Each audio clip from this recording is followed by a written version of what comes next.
Cette année, j'ai testé pas mal d'ordinateurs et dans le florilège de bécanes que j'ai pu tester, il y a des choses qui sont très grosses, très larges, notamment au niveau de l'ordinateur de gaming, on est sur des codes qui sont un peu plus costauds, et il y a des ordinateurs qui sont, à contrario, très fins, très discrets, très légers, très soulignés.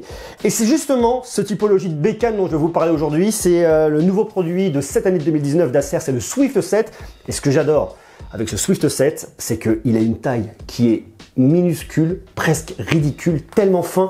Et c'est tout l'intérêt d'un produit comme celui-là. Ce qu'on fait aujourd'hui, c'est que on fait un tour de cet ordinateur. Ça me fait très bizarre de prendre un ordi, de l'avoir si léger comme ça, avec ce petit format. J'ai l'impression d'avoir une tablette géante avec un nenni. C'est bien un ordi, on va en faire un tour. On va regarder s'il est bien, oui, non, s'il est fait pour vous. Go!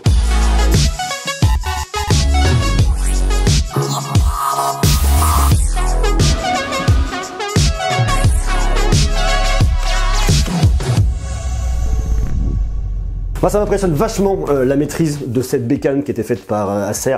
J'adore ce côté miniature. Je l'avais déjà vu il y a quelques temps. Je suis allé à un apéro after work sur les Champs à Paris à la Fnac où ils présentaient effectivement pour le lancement officiel. J'avais déjà vu, je crois que c'est en début d'année si je dis pas de bêtises, au CES à Vegas. Il y avait le lancement. Et là, voilà, moi je suis hyper fan. Et surtout, le truc qui est dingue avec ça, c'est vraiment, regardez la finesse du truc. Je vous l'ouvre. Regardez ça là. Regardez-moi ce truc là. Vous l'ouvrez comme ça. C'est juste hyper fin, la taille de l'écran et le fait surtout d'avoir un côté un peu borderless. Alors c'est pas du vrai gros borderless, mais surtout, regardez-moi ce truc, vous avez des bords qui sont extrêmement fins, c'est vraiment génial et j'adore vraiment ça sur cet ordinateur-là. En plus, vous avez un écran qui est complètement tactile, enfin voilà, c'est quelque chose de dingue. On est sur un produit qui fait 9,95 mm d'épaisseur, on n'est même pas sur 10 mm d'épaisseur à quelque chose près. Il pèse à 890 grammes, il est extrêmement léger, très facile, vous le prenez, vous le mettez dans une sacoche extrêmement facilement. Enfin voilà, c'est pour moi, c'est vraiment l'outil idéal pour la mobilité. C'est l'ultra portable par excellence et j'adore. Voilà, le format est plutôt cool. Vous avez un châssis en aluminium et en plastique et surtout, comme je vous le disais, un écran avec d'abord extrêmement fin. Ça qui est vraiment cool. Ça vous permet d'avoir un ratio châssis-écran de 92%. C'est vraiment énorme. Vous avez une dalle IPS et du LCD. 14 pouces de diagonale avec une résolution de 1920 par 1080. Et en plus, un Corning Gorilla Glass 6 qui lui confère des propriétés de résistance. Et ce qui est bien, c'est qu'en plus, il est complètement tactile. Alors ça, c'est vraiment le truc cool. C'est bien de mettre un Corning Gorilla Glass 6 sur quelque chose qui est tactile. Ça vient, je dirais, rapporter un peu plus de solidité. Ça vient en tout cas rassurer le consommateur. Le tactile marche bien, il est cool, il est réactif, c'est une belle machine. Ça, j'adore. L'année dernière, je vous ai déjà présenté le Acer Swift 7. Vous avez la vidéo ici sur le modèle 2018. Là, c'est le modèle 2019. Alors, si vous regardez en plein écran, c'est vrai qu'on a quelque chose qui est cool, assez lumineux. Et l'audio est à fond. Alors, c'est peut-être une petite faiblesse. Mais d'un côté, ça fait partie aussi de l'ADN de ce ultra portable. C'est que l'audio est pas ouf. Vous avez des haut-parleurs, en fait, qui sont planqués en dessous. Donc, on n'a pas un son qui est complètement ouf lorsqu'on le tient comme ça. C'est pas hyper immersif, mais on est sur un ordinateur qui est tout fait pour, je dirais, le côté multimédia bureautique. Donc, ça me paraît pas anormal. Par contre, point positif, c'est que vous avez ici une petite prise jack pour brancher votre casque avec une sortie 3.5.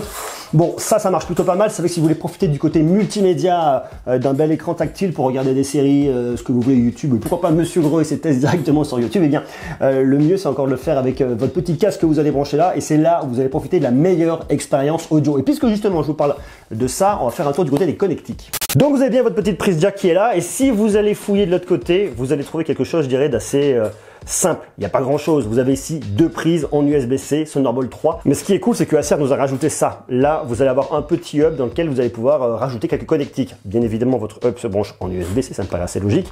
Mais vous allez pouvoir rajouter, hop, on le met dans le bon sens, de l'HDMI ici, une autre prise USB-C puisque vous allez en occuper une. Ça, c'est plutôt cool. Mais également de l'USB-A. Et en plus, vous le rechargez, vous vous en douterez, ici directement en USB-C, ce qui fait que si vous mettez une prise USB-C pour recharger, une prise USB-C pour le hub, et vous voyez, il vous reste juste ça en connectique. Bon, c'est pas énorme, mais c'est quand même relativement pratique. Par contre, ce qui est assez drôle, c'est que lorsque vous regardez, vous allez comparer l'ordinateur avec le bloc de charge, et bien tout d'un coup, on a l'impression que le bloc de charge est assez énorme par rapport à l'ordi. Forcément, on est sur une bécane qui n'est pas très grosse, donc bon, voilà, ça donne cette fausse impression.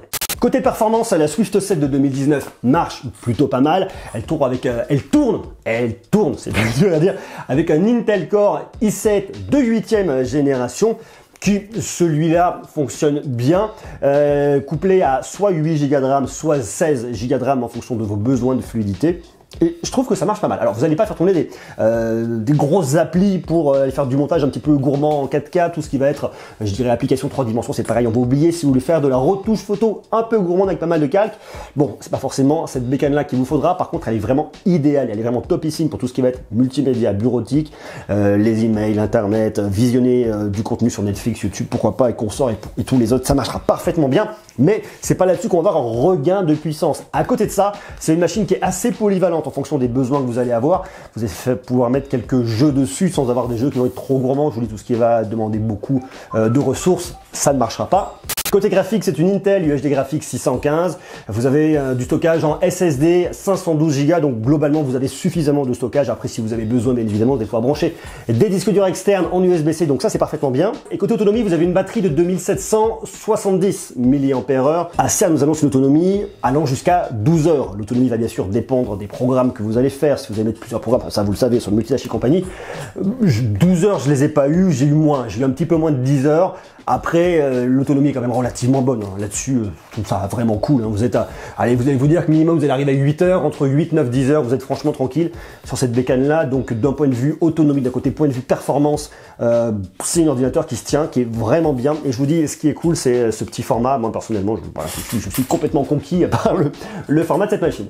Bien évidemment, il tourne sur un Windows, vous en douterez, Windows 10, famille, tout ce qu'il y a de plus simple qui marche parfaitement bien, pour ça c'est plutôt cool. Le clavier est plutôt bien, clavier rétro-éclairé, il y a une course qui est assez courte au niveau des touches, mais en tout cas moi je le trouve relativement confort. Le trackpad est relativement fin, vous n'avez pas beaucoup d'espace dans cette partie-là, par contre ici il est très long, de l'autre côté on a besoin de place dans la machine. Il y a une habitude à prendre lorsque vous allez venir naviguer avec votre main comme ça, pour tout de suite venir trouver la position. Par contre ici pas de repos de poignet, c'est un peu le truc qui pourrait un peu gêner, mais c'est pas non plus très grave. Point qui est sympa, vous avez une toute petite webcam qui est cachée ici, qui vous servira pour venir faire vos visioconf. Il vous suffit d'appuyer dessus pour le dégager, de la même manière pour le refermer. On va retrouver ce système chez Huawei il y a quelques temps. Ça c'est pas mal. L'inconvénient de ce système là, c'est que vous êtes vraiment filmé par en bas. On va vraiment venir vous voir sous votre nez, c'est pas forcément votre plus beau profil, mais bon, c'est bien en tout cas qu'il soit là, intégré et surtout très discret. Mais surtout le fait d'avoir une webcam cachée là, ça dégage de l'espace au niveau de l'écran pour ne pas avoir justement des bords trop gros, que ce soit sur le haut, sur le bas. Donc ça c'est vrai que c'est plutôt ingénieux. Et en plus de ça, c'est vraiment pratique pour les questions de confidentialité. Vous êtes sûr en tout cas que quand elle est fermée, on peut pas vous filmer. Donc ça, c'est plutôt rassurant. Vous avez un bouton pour l'allumer ici qui en plus fait office de capteur d'empreinte digitale. Vous posez votre doigt, ça déverrouille, c'est rapide, c'est pratique. Donc ça, c'est vraiment cool. C'est un ordi que vous pouvez trouver au tarif de 1999 €, qui est déjà disponible dès maintenant. D'ailleurs, si vous intéresse, je vous ai mis un lien en bas dans la description. Et comme on est dans l'univers de l'ultra portable, dans la jolie boîte du Swift 7, vous allez pouvoir trouver justement ce qu'il vous faut pour la mobilité, parce que c'est un ordinateur qui est très clairement destiné à la mobilité pour le travail, pour vous, pour même le particulier. Si vous voyagez, eh bien vous avez cette jolie petite housse marquée Swift 7 Acer qui est vachement sympa. Et justement, vous voyez ce truc hyper fin, vous le prenez, vous le mettez dedans, vous le glissez dans ce que vous voulez, dans une pochette, un attache-caisse, ce que vous voulez. Ça c'est cool. Il y a un côté élégant. On est sur un petit simili-cuir avec des petites surpiqûres au niveau des coutures. C'est très joli, très bien. Moi j'aime bien. En plus, je trouve que c'est un ordinateur qui a le mérite d'être silencieux, donc ça c'est aussi un très gros point positif.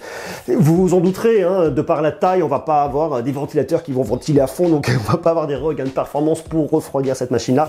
Personnellement, je l'ai pas trouvé non plus surchauffante, donc ça va parfaitement bien. C'est un ordi qui est idéal si vous avez besoin, je dirais, de quelque chose pour la bureautique, pour la mobilité. C'est vraiment pour moi l'ADN de ce produit, c'est la mobilité.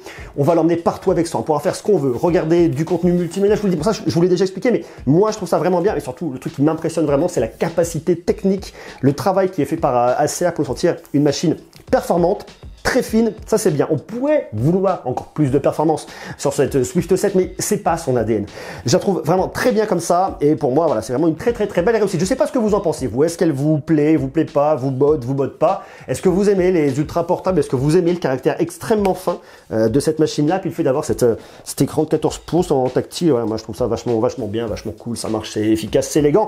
Je vote pour, je dis oui, voilà, vous me dire ce que vous en pensez en bas en commentaire. Quant à nous, on se retrouve très bientôt, peut-être demain, on verra, c'est l'été.